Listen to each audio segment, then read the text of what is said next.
जिंदगी एक दिन में नहीं, लेकिन एक दिन जरूर बदल सकती है अगर आप लोगों की मेहनत कुछ ऐसी हो तो। रात के 2 बज रहे थे। पूरा शहर नींद की झलकियों में खोया था। लेकिन क्या वजह थी कि वरुण को नींद नहीं आ रही थी। ठंड का मौसम उसके लिए भी था, नींद उसके लिए भी थी, रात उसके लिए भी थी। लेकिन आखिर क्यों उसको नींद नहीं आ रही थी दूसरों की तरह? क्यों वो बिस्तर पे नहीं जा रहा था, बल्कि किताबों में खोया लगातार पढ़े जा रहा था? वो एक झोंपड़े में रहता था। हाँ बिल्कुल, उसे झोंपड़ा ही कहेंगे। एक टूटा फूटा सा मकान जिसकी दीवारें इतनी कच्ची कि कभी भी गिर जाए। आज उस लड़के ने रात को कुछ खाया भी नहीं था, क्योंकि घर में खाना बना ही नहीं था। पूरा परिवार आज भूखा सोया था, क्योंकि पिछले 1 महीने से उनके घर में आधा राशन ही आ रहा था। दिन में वो बस एक टाइम ही खा रहे थे। इसकी वजह थी कि वरुण के पिता के अस्थमा का इलाज चल रहा था। पिता पूरा दिन बेहोशी या बेसहारी वाली हालत में पड़े रहते और माँ काम करती, बड़ी बहन काम करती, और वरुण क्योंकि अभी छोटा था, मगर फिर भी जितना होता घर के लिए कुछ न कुछ करता। उसकी ऐसी हालत थी कि वो 2 मिनट भी सुकून के पल नहीं बिता सकता था। लेकिन फिर भी ऐसी क्या चीज थी जो उसे दिन में इतना मेहनत करने, 18-18 घंटे पढ़ने और पढ़ते रहने को मजबूर करती रहती? वो दोपहर में गैराज पर भी काम करता और शाम को फिर आकर अपने कंपटीशन एग्जाम की तैयारी करता। वो डेली 4 घंटे पार्ट टाइम में गैराज पर जाकर काम करता था, जिसके बदले बस वो अपने कॉलेज के और एग्जाम फॉर्म की फीस भर सकता था। 2 वक्त का खाना तक गुजर बसर कर पाना भी उसके हाथ में नहीं था। वो लड़का इस कदर का मेहनती था कि रात को कितनी भी देरी से सोए, सुबह सबसे पहले उठता था और घर के सारे काम करता था, फिर पढ़ने बैठता और तब तक पढ़ता रहता जब तक दूसरे लोग खुद आकर उसे कोई काम करने को ना कहें। माँ और बहन भी दोनों काम पर जाती थी, तो उनकी गैर मौजूदगी में पिता का ख्याल रखना, उन्हें दवाई देना, पूरा घर संभालना, दोपहर में खुद के काम पे जाना, कई बार रात का खाना स्किप कर देना, मगर फिर भी रातों से लड़कर नींद और थकान हराकर वो पढ़ता था, मेहनत करता था, नए नए रास्ते बनाता, लेकिन किसी भी तरह वो अपनी मेहनत को कम नहीं होने देता। फिर एक दिन ऐसा आया जब सच में सब कुछ बदलने या हमेशा के लिए बर्बाद होने वाला था। वो बंदा रेलवेज की तैयारी कर रहा था। इतनी मेहनत जो इतने सालों से वो उस चीज के लिए कर रहा था, फाइनली अब उसे पूरा करने का, यानी वो एग्जाम का दिन आ चुका था। ऐसा दिन जिस दिन सब कुछ बदलेगा या हमेशा के लिए बर्बाद होगा।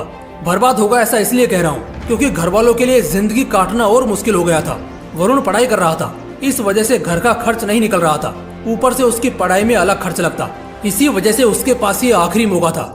वैसे तो किसी भी कॉम्पिटिटिव एग्जाम को निकालने के लिए इंसान के पास कई मौके होते हैं, मगर उसके पास सिर्फ यही एक था, वरना इसके बाद उसे जिंदगी भर गैराज पर ही काम करते दिन काटने होंगे। कल शाम 3 बजे से उसके एग्जाम थे। रात को उस दिन उसने कुछ नहीं खाया, बस थोड़े चने चबाकर गार्डन में चला गया, क्योंकि वहाँ गार्डन में 2 बड़ी बड़ी लाइट्स होती थी जिससे बहुत रोशनी निकलती थी। वो उसके नीचे पढ़ने बैठा। वो जानता था आज की रात उसके लिए बहुत बड़ी रात है। कुत्तों ने उसे देखकर भौंकना शुरू किया, उसे कोई फर्क नहीं पड़ा। बिजली कड़की, बारिश हुई, उसने कुछ जुगाड़ लगाया और गार्डन के मंदिर में छिपकर बैठ गया। बहुत सारी चीजें एक साथ हुई, मगर उसे घंटा कोई फर्क नहीं पड़ा। समय बीता, रात के 1 बजे, 2 बजे, 3 भी बजे, उसे फिर भी कोई फर्क नहीं पड़ा। लेकिन आखिर में उसे एक बात समझ आ गई कि अगर आज नींद पूरी नहीं की तो कल परीक्षा में बहुत तकलीफ हो सकती है। यही सोचकर वो वहीं मंदिर में सो जाता है। सुबह के 7 बजे उसकी आंख खुलती है। वो घर जाता है जहाँ उसकी माँ और बहन दोनों फूट फूट कर रो रहे होते हैं। पहले तो उसे लगा कि कहीं मेरे पिता को कुछ हो तो नहीं गया, लेकिन बाद में पता चला कि बात वो नहीं थी। दरअसल बात ये थी कि घर में 3,500 रुपए जमा करके रखे थे, जो घर खर्च और दवाई के लिए थे। कल रात को 2 चोरिया मुसाफिर जो यहीं से गुजर रहे थे, उन्होंने वो चुरा लिए और भाग निकले। ये सुनने के बाद वरुण के पैरों तले जमीन खिसक गई। तुम्हें क्या लग रहा है? सिर्फ 3,500 रुपए के लिए? नहीं, बस 100 रुपए के लिए। दरअसल वरुण के गांव से एग्जाम सेंटर तक का सफर 25 किलोमीटर का था और उसके लिए उसने कुछ भाड़ा बचाया था। चोरी की वजह से अब उसके पास कोई पैसे नहीं बचे, तो वो आज अपनी परीक्षा के लिए कैसे जाएगा? दूसरा डर उसे लगा कि कहीं चोर ने उसका एडमिट कार्ड तो नहीं चुरा लिया। वो तुरंत भागा और देखा तो एडमिट कार्ड सलामत था, लेकिन पैसे कुछ नहीं बचे। उसके घर वाले 3,500 को लेकर परेशान थे, लेकिन वो बस उस 100 रुपए के लिए टेंशन में था कि आखिर वो अब पहुंचेगा कैसे अपनी परीक्षा में। उसकी माँ उसे ही दोष दे रही थी कि अगर वो कल रात को अपने घर पे रुका होता तो ऐसा नहीं होता। खैर, इधर हर कोई उसी को कोसे जा रहा था और वो इन सबको इग्नोर करके बस इतना सोच रहा था कि वो पहुंचेगा कैसे। गांव में उसका सिर्फ एक दोस्त था, नकुल। वो उसके पास पहुंचा और जाकर उससे दिल से रिक्वेस्ट करने लगा कि बस आज के लिए वो अपनी साइकिल उसे उधार दे दे। बहुत ज्यादा गिड़गिड़ाने के बाद नकुल मान जाता है, लेकिन नकुल की साइकिल का चैन बड़ा ढीला था, जो थोड़े थोड़े समय पे उतर जाता था।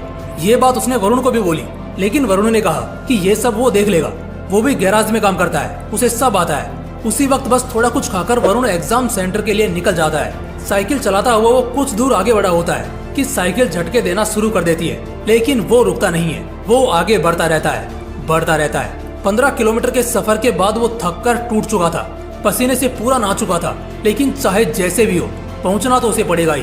बड़ी मुश्किल से 12 बजे पूरा पसीने से नहाया हुआ वो आखिरकार पहुंच जाता है। इतनी मेहनत सिर्फ उसने आने में की थी।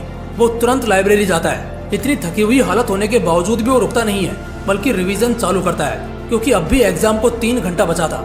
फाइनली एग्जाम का समय आता है। उसका एग्जाम पूरा होता है। वो सप्लीमेंट्स लेकर लिखता है। ऐसा लग ही नहीं रहा था कि उसने सारी रात मेहनत की थी और इतनी दूर 25 किलोमीटर साइकिल चलाकर आया है। एग्जाम खत्म होता है। वो अपने घर लौटता है। अपने घर वालों की हालत देखकर वो अंदर से रो रहा होता है, मगर किसी को अपने आंसू नहीं दिखाता और कल से फुल टाइम उसी गैराज पर काम करना चालू कर देता है। 2 महीने बाद रिजल्ट का दिन आता है। वरुण गाँव से दूर जाकर अपना रिजल्ट चेक करता है, क्योंकि वहाँ सिग्नल बड़ा वीक था।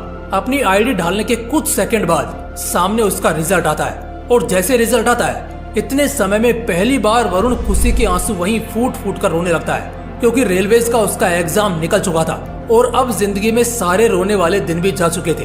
वो पैदल तोड़ता हुआ अपने घर पहुंचता है और अपने परिवार को एक खुशखबरी देता है। इस खुशखबरी को सुनकर उसके घर वालों को भी यकीन नहीं होता।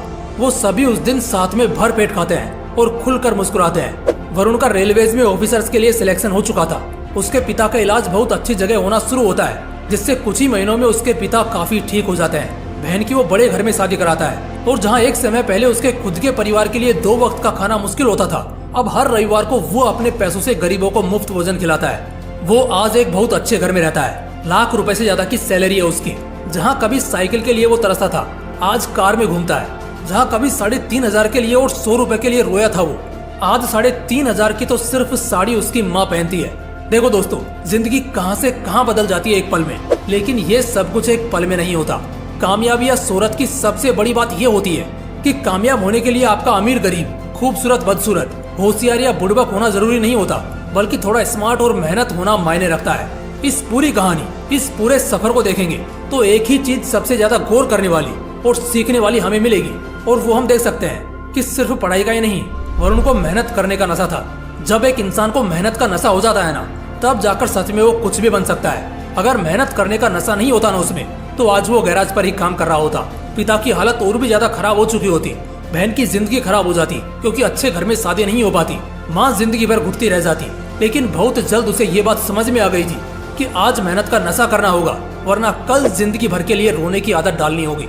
वो कितना मेहनती था ये तो हमने देख ही लिया है। दिन में गैराज और रात को लालटेन पर टिका रहता। 2 किलोमीटर पैदल चले जाएं तो ना जाने कितना दर्द दिखाते हैं, और वो 15 किलोमीटर साइकिल चलाता है, फिर भी एग्जाम में 1 सेकंड के लिए भी आराम नहीं फरमाता। दोस्तों, आखिर में बस एक छोटी लेकिन बहुत पावरफुल बात कहना चाहूंगा कि किस्मत भी उसी का साथ देती है जो बंदा मेहनत करता है, चाहे वो कोई भी हो। हर कोई आज जो कामयाबी की अय्याशी करता तुम्हें दिख रहा है ना, कभी उसने भी मेहनत का नशा किया होगा। दोस्तों, इस वीडियो का मकसद ये एहसास कराने का था कि एक इंसान मेहनत के किस हद तक जा सकता है, और जब एक बार तुम मेहनत का नशा करना सीख जाते हो ना, तो हर मुकद्दर का सिकंदर तुम्हारी मुट्ठी में होता है। दोस्तों, अगर वीडियो अच्छा लगा तो इसे अपने दोस्तों के साथ जरूर शेयर करना। बाकी फिर मिलते हैं इसी तरह के एक और बवाल वीडियो के साथ। जय हिंद, जय श्री कृष्णा।